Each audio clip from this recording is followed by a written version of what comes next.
our third quarter report and meeting, and we have a little bit of business to do today.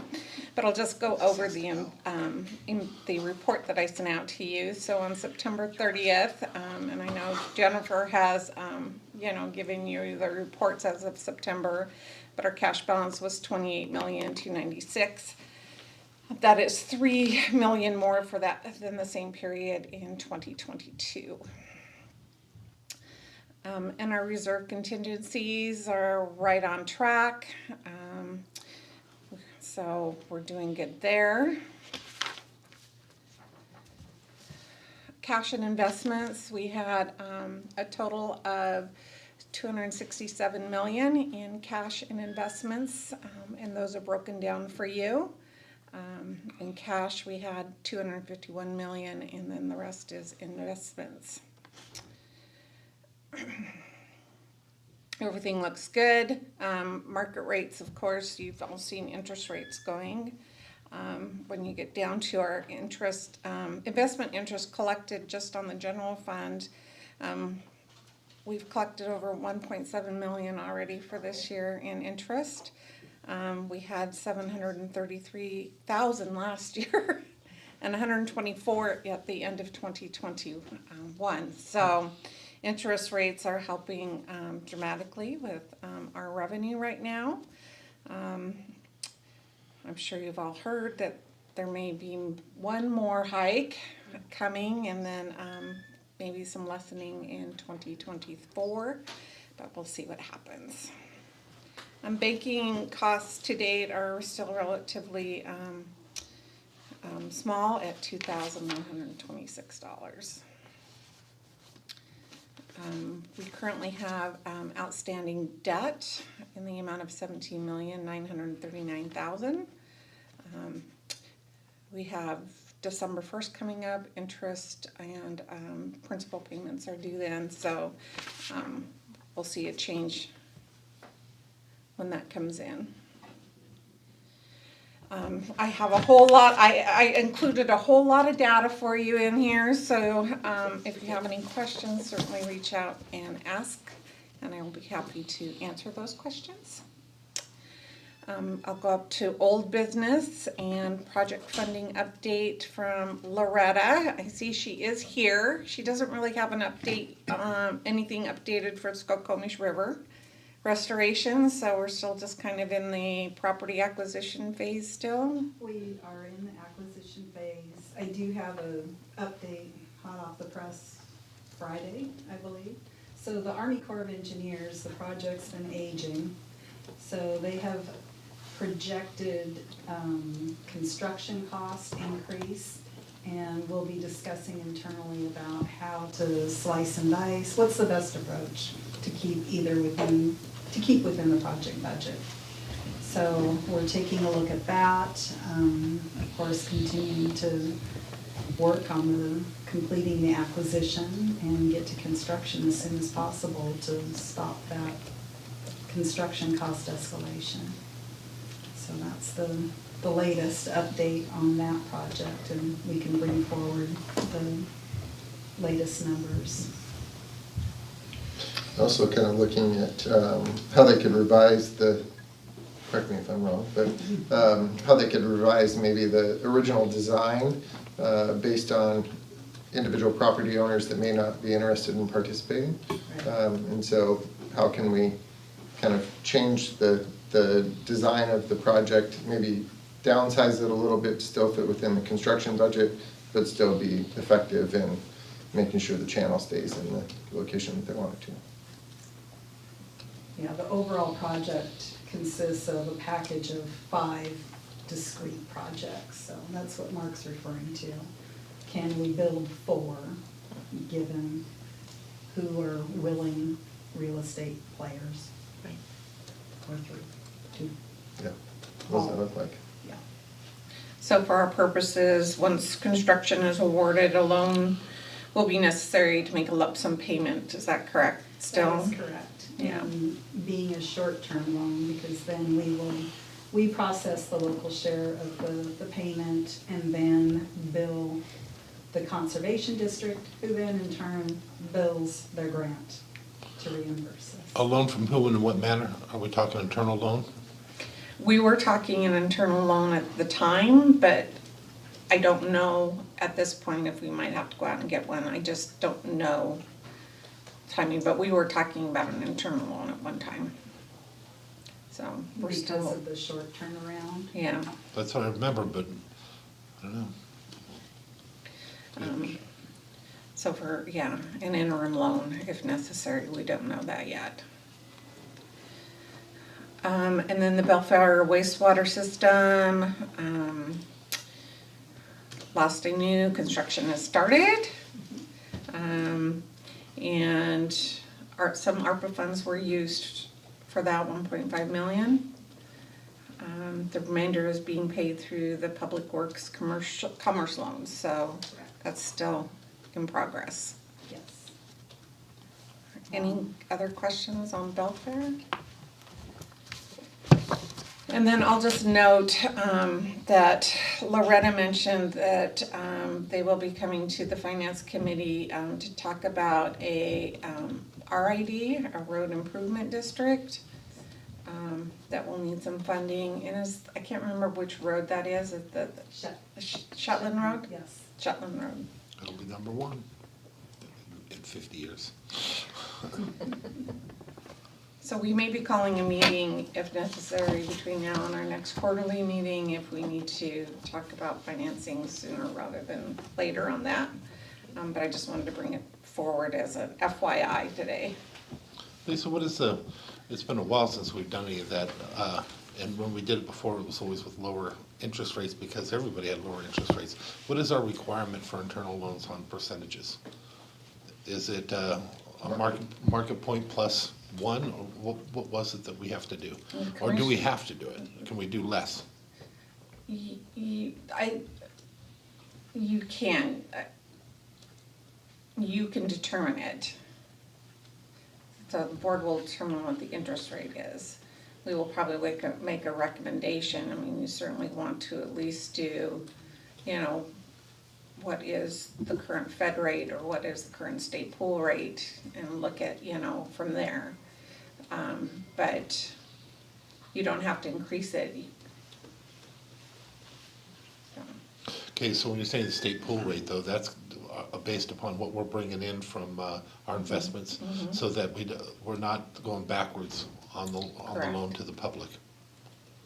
Okay? I think it falls under the one fund benefiting another. That's Yeah. correct. And so Yeah. if you're going to do an interfund loan, you have to compensate that fund that you're borrowing from Yep. the same amount that they would have earned if they would have been in Lisa's investment portfolio. And that makes perfect sense. Yeah. I know the one we looked at before was the other type, we were going above a touch what the market would carry in. We did, so if our former policy had state pool plus percentage, Yeah, plus some points there. We did go back and change that, you have the ability to set the rate. And it's not, specific to a certain amount, so. if we were to do something like this and take it out of general fund, could we set up, as port commissioner, they had a thing that was called an IDD. It was basically a development fund. And you could get it by having a specific tax that you put out, and you could do it 2 times, but basically think of it as one-time tax. Then you can take and borrow money out of that and use it and keep paying interest back in and making that bigger over the years.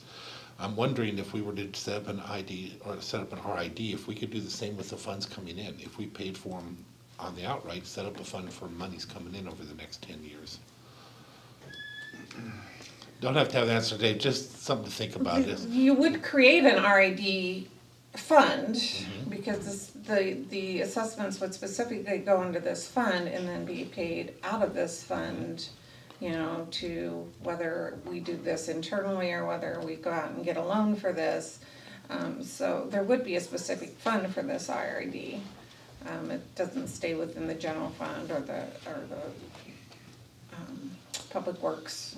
It would be its own fund. And Would it be possible to set it up though separate for 10 years to come to where monies can be utilized for other IDs or other constructions? That's, They're generally specific to that project. I don't know what the county, if that the county has an ability to set up an IDD? yeah, so that would be something Okay. We'll look at it different a in little more, whether yeah. or not you can. It was a great tool, it really was.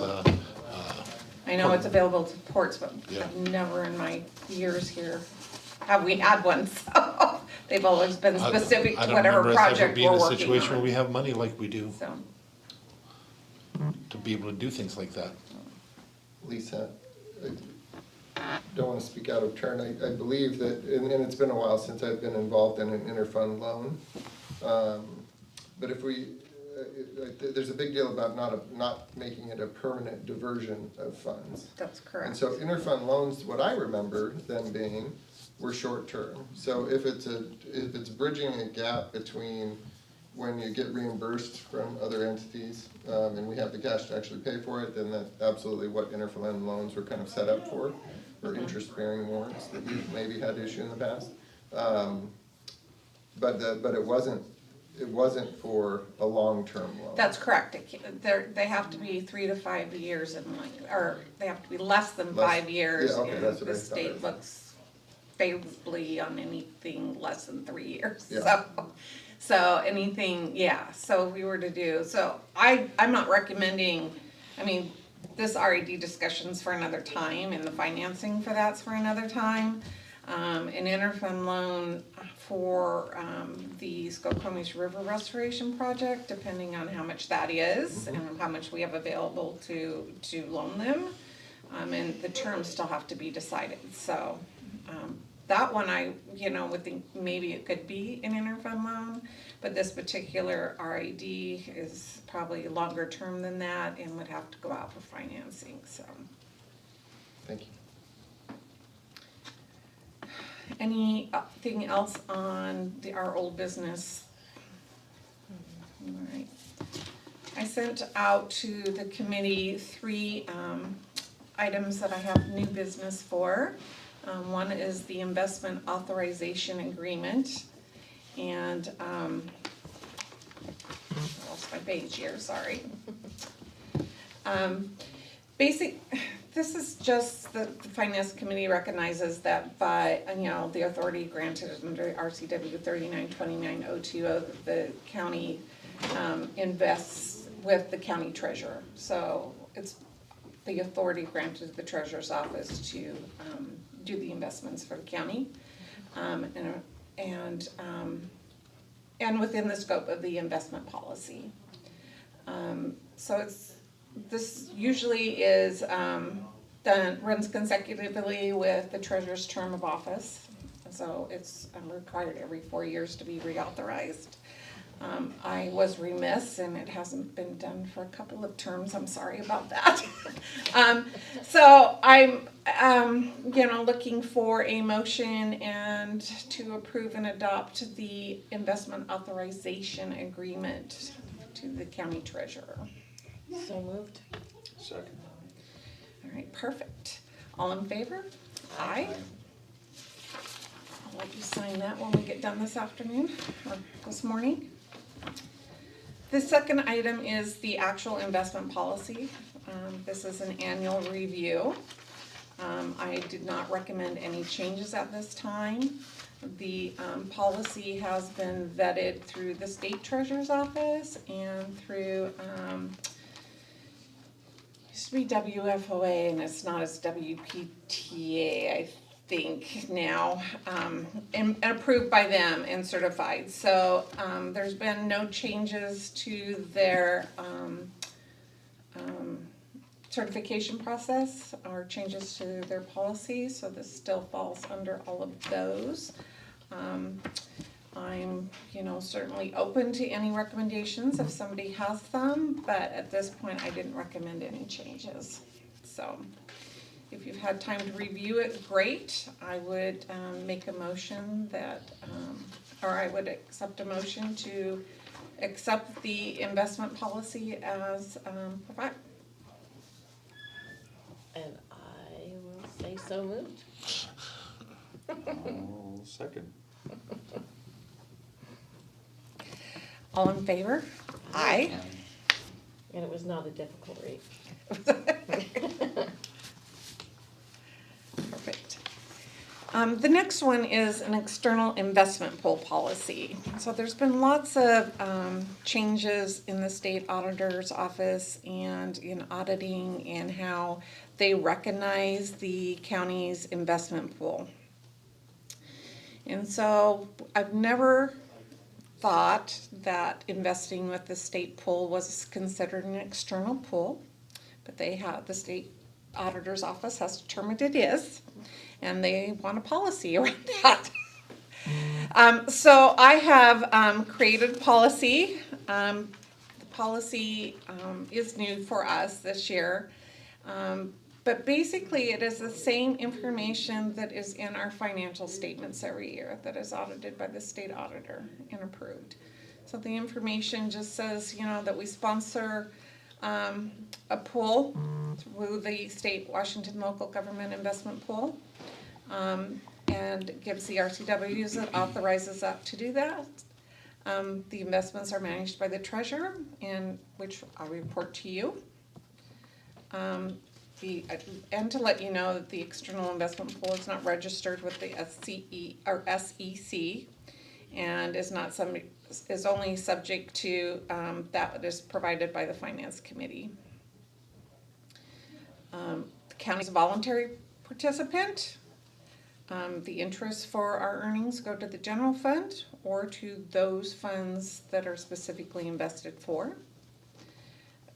Approximately 36% of the county's investment pool consists of these involuntary participants. Involuntary participants are those participants who specifically ask me to invest for them. So it would be cemetery, fire, transit, ports, hospital, school, and water districts where they have excess funds that are not needed, and they ask us to invest on their behalf in the state pool. Those interest earnings are reported to those individual county or district funds. Also, the treasurer doesn't require written consent from those involuntary participants, but we do require written consent for those who voluntarily participate. Can I answer any questions on this particular one? So there's We'll take really it no from you, but if change you to wanna what our do it, process make it was. We've always required a written consent from the taxing districts to invest their monies in the state pool or anywhere else they would like us if they want something long-term. This specifically is those investments within the state's investment pool. So we have to identify which are ours and which are theirs because it's lumped under Mason County. I can't have individual accounts for them with the state pool, so it's all lumped under us. Under ours, do we separate our road fund investments? Yes, As public health. yes. And the report that I include for you every month breaks down everybody's investments. So each of the county funds, each of the treasurer's daily cash, all of that is in your report. So there's no change that. This policy, I can't take credit for the whole thing because obviously this is something that's going statewide, so treasurers are using this, so I feel comfortable in this particular policy. But if you have any questions, I'm happy to answer them. Do you have any questions? No questions. Perfect, I love it. So I would love to have a motion to have the external investment pool policy approved. So So- moved. Oh, I'll second this time. Perfect. All Well, in I'm favor? Right. Aye. Aye. Aye. Great. All right, well, before you leave, I'll get some signatures from you. Otherwise, is there any other business for the finance committee today? No, you make things easy. All right, well, hearing none, then I will call this meeting adjourned. Awesome. At 10:37. Mark, Mr. Chair. Start time.